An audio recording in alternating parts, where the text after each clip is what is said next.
Okay. I'd like to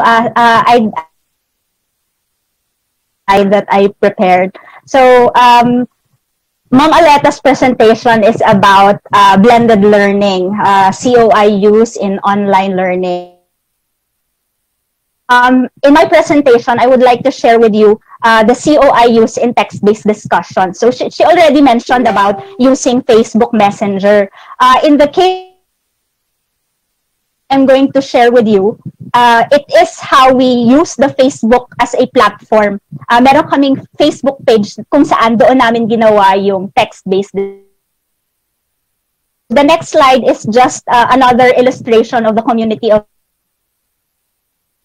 natuwa lang ako dahil makulay siya. So you have the social presence, the cognitive presence, and the teaching presence. So next slide, please. Okay, so my assertion in this particular presence indicated by emotional expressions such as humor and self-disclosure are important starting points to developing cognitive presence. Next slide. The teacher facilitator can use these forms of social presence to engage students towards discussions that promote higher order thinking. So the analysis of the social presence of the participants in our Facebook discussion. So the next slide will be the presentation of the method that I used. Screenshot of my post where I am establishing the asynchronous session. I posted it in our Facebook group and then circled the number of reactions and also the number of comments. I'd like you to focus on those because these are important in my essence. So next slide po.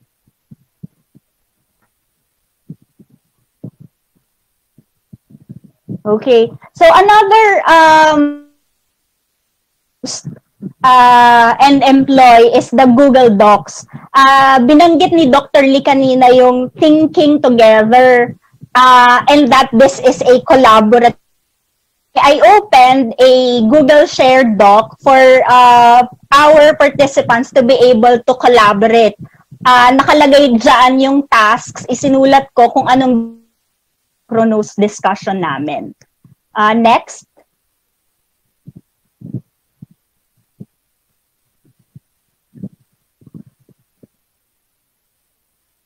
Starting point. I posted this on the day of our class. If you can see the timestamp, it's 9:06 a.m. Sabi ko, good morning classmates, synchronous meeting. And then I shared with them a commentary that I wrote on Garrison, Archer, and Anderson thinking in text-based community. So I have shared with them my points on the social. Ginamit ko yon as a stimulus for my classmates to be able to react on it. Next slide, please. Okay, so ano yung text-based and the COI local or the members of the discussion are the members of the 292 class. So hello sa mga classmates ko na nandito. We were 12 students and mostly we are educators. So dyan naganap o sila yung participants ng Facebook discussion. Okay, next po. Okay. So the next slides will be the results. I will begin with teaching presence and then I will follow it with and then finally I will present to you the cognitive presence. So katulad ng sinabi nila Ma'am Aleta kanina at ni Dr. Lee, the teaching presence is really is the instructional management and that which sets the discussions. So I have to set structural parameters and so to help our participants or to help my classmates in the discussion, I had to state the tasks very clearly para walang ibang mga tanong And then I also gave opportunity for the participants to respond.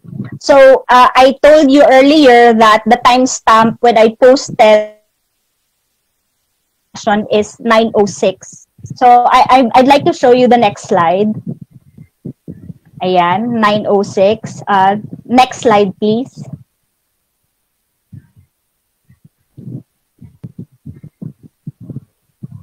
So, again, look at the timestamp. It's 10:38 a.m. So, I noticed that in the Facebook discussion, nothing is happening as I expected it. I was expecting a question, expecting a discussion because it really is our class hours. But what I did to really start the ball rolling is to them that there is already one question in the Google Docs. I told them while we are waiting for other questions, I am posting here the question of, so some of you might be interested right now in starting a discussion from his question. And then, ito yung question niya. We noticed earlier in the presentation of Ma'am Aleta that there were students who are actually conversing in a dialogue classroom. And so, ang concern ng klase namin during that time is how we can lead such discussion that the teacher is present. So, if you'll notice, eventually, itong discussion na to has earned 61 comments. Okay.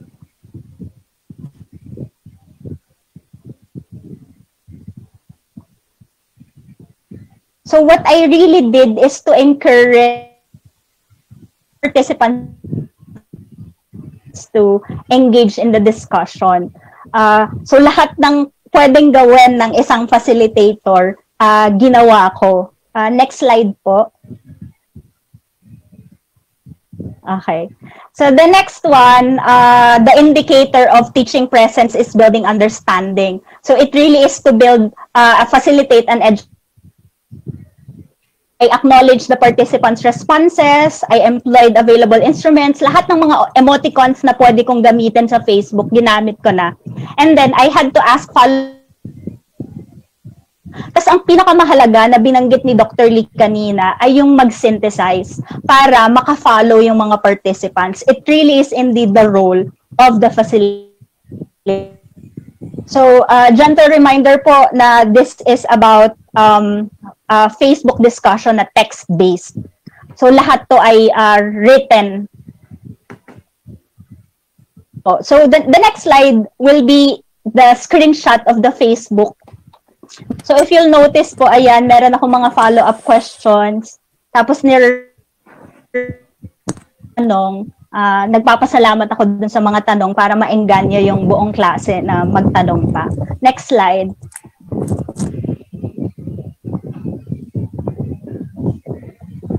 Ayan. And then, part of the teaching presence is direct instruction. I was helped here by Prof. Mendoza because he noticed that some of the participating. Ito po yung issue ng how can we motivate other participants to join. So, it says there, one has to provide to the subject matter, provide also explanatory feedback, and provide synthesis. So, next slide. Ayan. Comment ni Sir Mendoza, sumali siya bilang facilitator. Etong mga letters po na to ay pangalan ng mga he's encouraging participation by asking what their views are. Okay, next slide po. Okay. This in the first part of my presentation on the teaching presence, it really is about how the facilitator, the teacher, direct the discussion and encourage and enjoin the rest of the members to be able to join. And so, it brings us to social presence.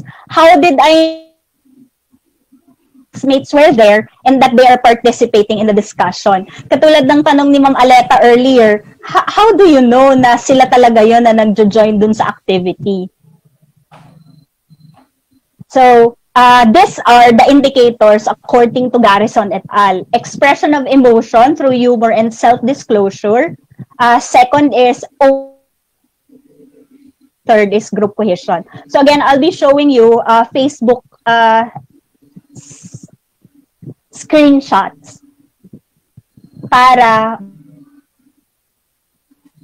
may social presence. Next slide po. So first is expression of humor, humor and self-disclosure. So katulad ng sinabi ni Dr. Lee, it is very difficult when you are online, but he realized that, and unfortunately, in a Facebook discussion, in the text-based, we cannot say that we see the nonverbal cues and the facial expression. Realize is that for us to be able to employ and register our social presence in the community of inquiry, we are at the same time, yung mga syllables natin na ginagamit to say that we're actually enjoying or having fun in our discussion. So, hin-highlight ko po dito yung ko na we Filipinos use it sa text-based para ipakita yung expression ng emotion. And all those emoticons. So, kung mapapansin nyo po, meron tayong mga laughing out loud emoticons. Next.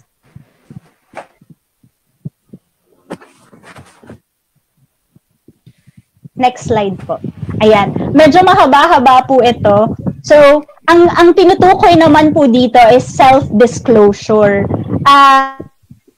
If the community of inquiry and the participants are community and they are seeing a safe space within community, they will be able to divulge some expressions of self-disclosure. So, meron po akong participant or kaklase na nagkwento his or her way back in college. Kung mapapansin nyo po, sinabi niya ang isang bagay na nanggaling sa experience niya mismo. It is one of the indicator that I noticed that can be a representation of social presence. Kasi hindi ka naman ako sa pag-unawa ko, we don't laugh with people that we don't feel safe. We don't also joke with people that we are, and we do not really share personal experiences with others kung hindi natin nararamdaman yung mga tao in that community. Okay, next slide po. So, I'm saying that part of the expression of emotion through is coming from your personal experiences and sharing it with others. The next one po is open communication. Yes. So there is an indicator here that I saw. Sabi niya, I agree. And there are in our Facebook discussion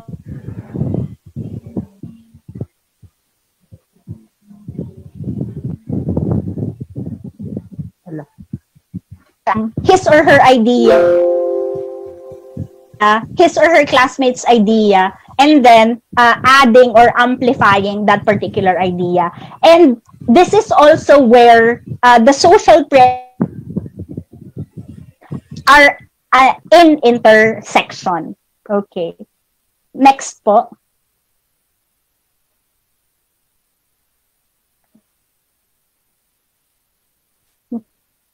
Ito yung nakita kong group cohesion. This is one difficulty also that we have experienced about the Facebook. Nagkataon na meron kaming kaklase na nawalan ng electricity. So we need to extend the discussion instead of 2 days. So I asked the group, I posted another comment, another thread asking, and lahat ng mga ito, yung please, ay kinuha ko bilang indication ng social presence because there is a group cohesion. I'm assuming that they are not to join the discussion and that they willingly said yes to extend the discussion. Okay.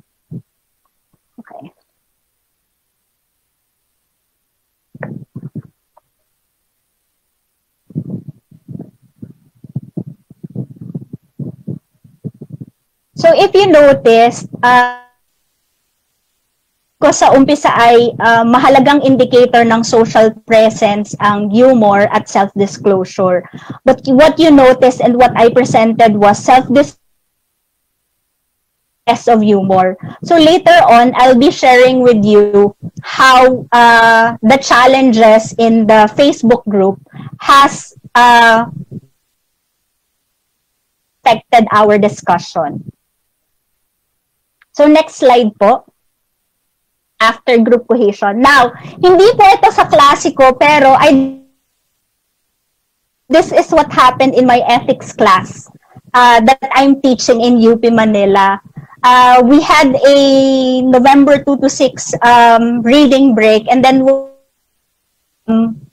ayan, bigla po silang nagpakita sa screen na background nila si Piolo, who happened to be my favorite actor.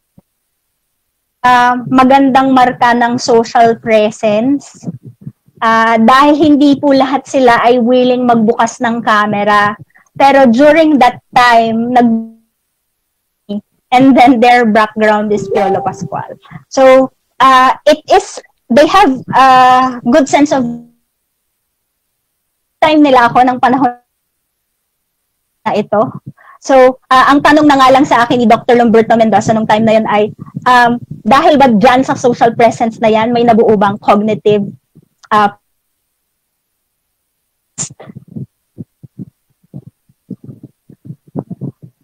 the next slide will be cognitive presence. Okay. The critical inquiry or practical inquiry model of John Dewey. This is the indicator there in the discussion. So you have there a triggering event, exploration, integration, and then finally, those will be again screenshots of the Facebook discussions that we had in this Facebook discussion.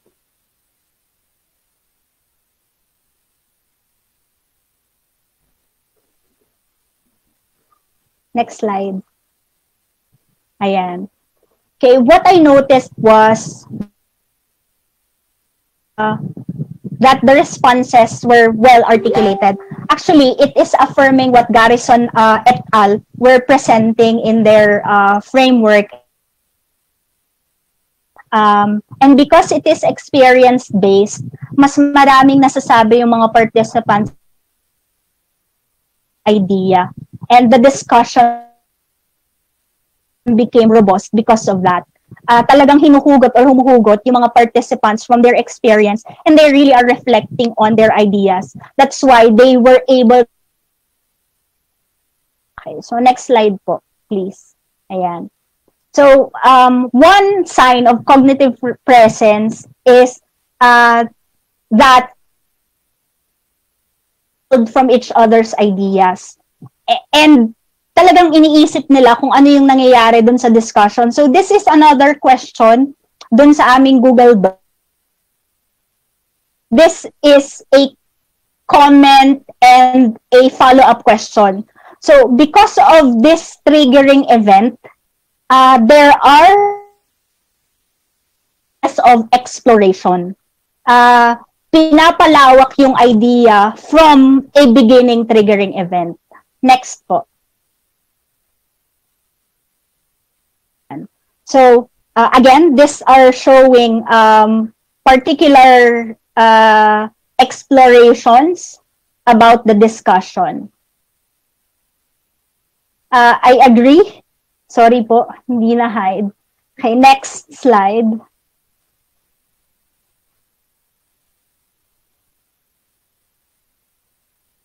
Slide po. Okay, ayan. Okay. If you'll notice, yung notion, yung statement na, if I may add,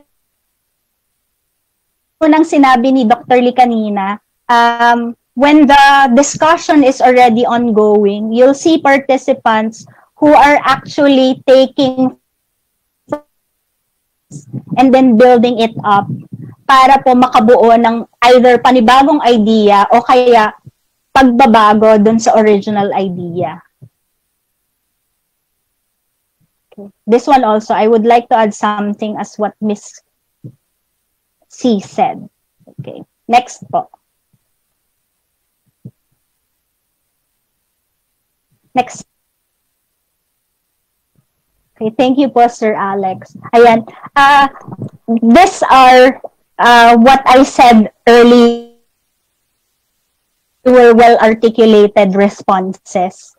Okay. I showed you a slide where there were 61 comments. There's also another thread where there were,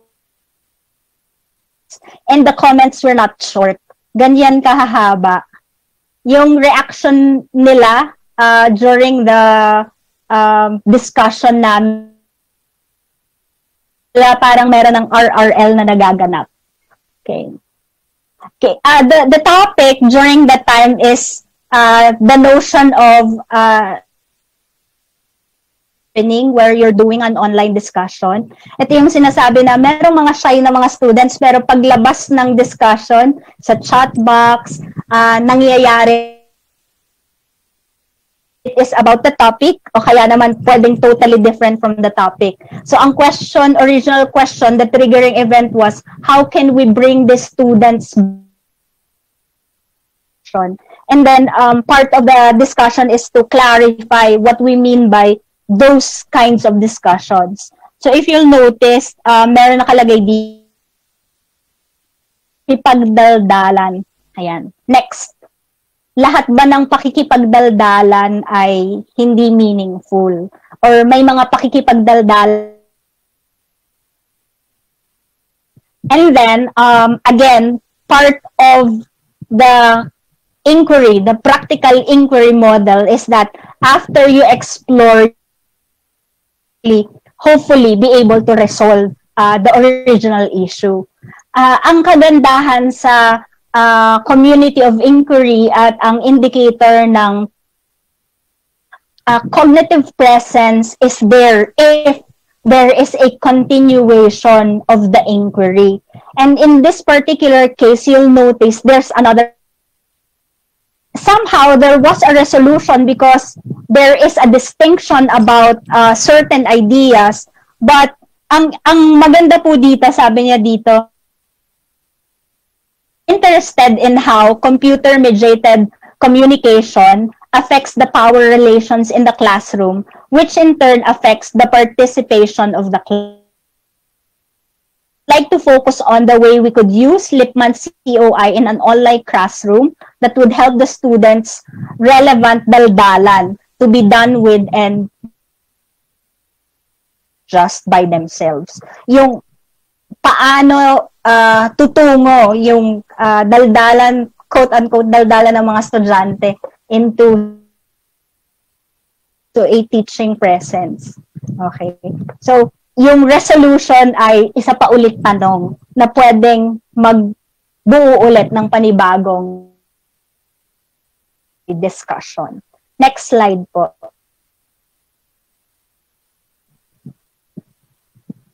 Okay. So these are now the challenge, participant motivation. There was a 1.5 hour waiting time for to see a discussion going on. And then, as I told you, 71 comments, 61 comments, there were long threads of responses. Articulated, yun lang. Kung nawala ka sa discussion at may ginawa kang iba, pagbalik mo, it was a challenge for the participant those comments na nagpapakita rin ng challenge ng distraction. We all know that we are experiencing nowadays, and it is very difficult to really focus solely on the activity that has something to do with your education. Nasa bahay ka, magtatagpo yung timeline mo for home activities and then academic activities. Boundaries, saan hihinto yung distraction so that you can focus on what's been going on in the discussion. Next slide.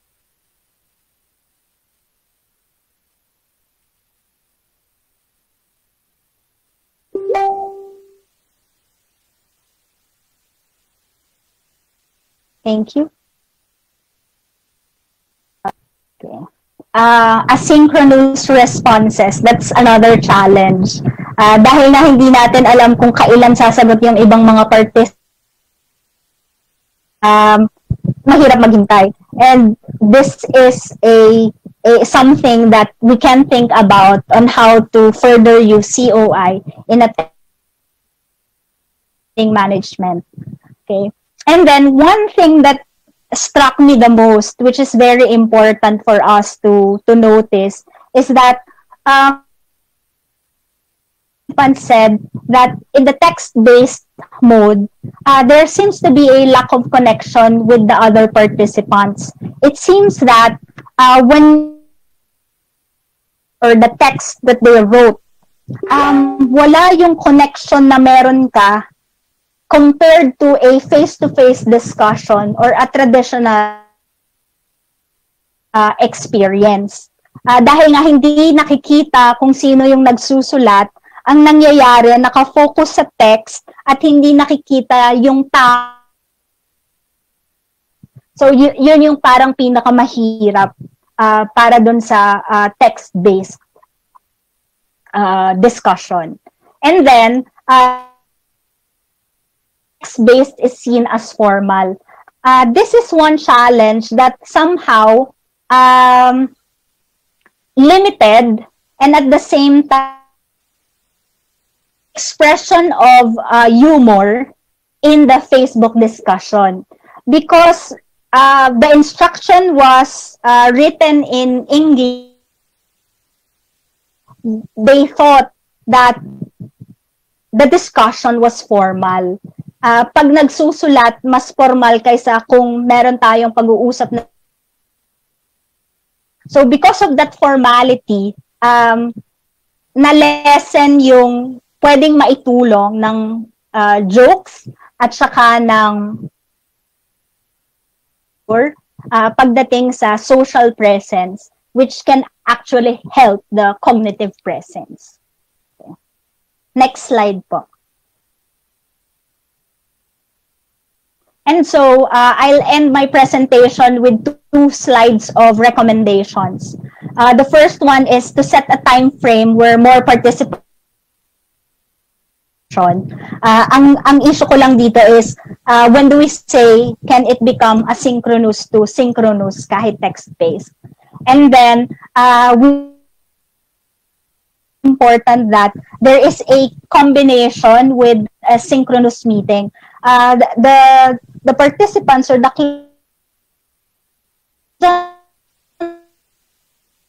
be socially present is that we had meetings before. We had synchronous meetings before. So it's easier for us to say that they are there because we've met them before. Next. Okay, set a context. Okay. Context. Katulad po ng sinabi ni Ma'am Aleli kanina, it is really the teacher or the facilitator who would start and design the material that would evoke the participants' discussion in the community. Okay, so yung context na we can have shared experiences. Katulad kanina, pwede pong dun sa mga naunang dumating dito, context that we can share with each other is that we all had difficulty in getting in this webinar. And then, most importantly, to always synthesize. Yung pinakamahalaga, kahit po mahaba yung thread in the discussion, if there is a synthesis, then it will help. It will greatly help all the on. Okay. So, thank you very much. Ang last slide ko po ay yung reference material, yung Garrison et al. Critical Inquiry in a Text Inferencing in Higher Education. So, alam ko na marami pa po kaming pwedeng gawin sa COI, but as what Ma'am Aleta said earlier, there are reference materials, and so what we are doing will actually be added to the related literature so that other. So thank you very much for listening.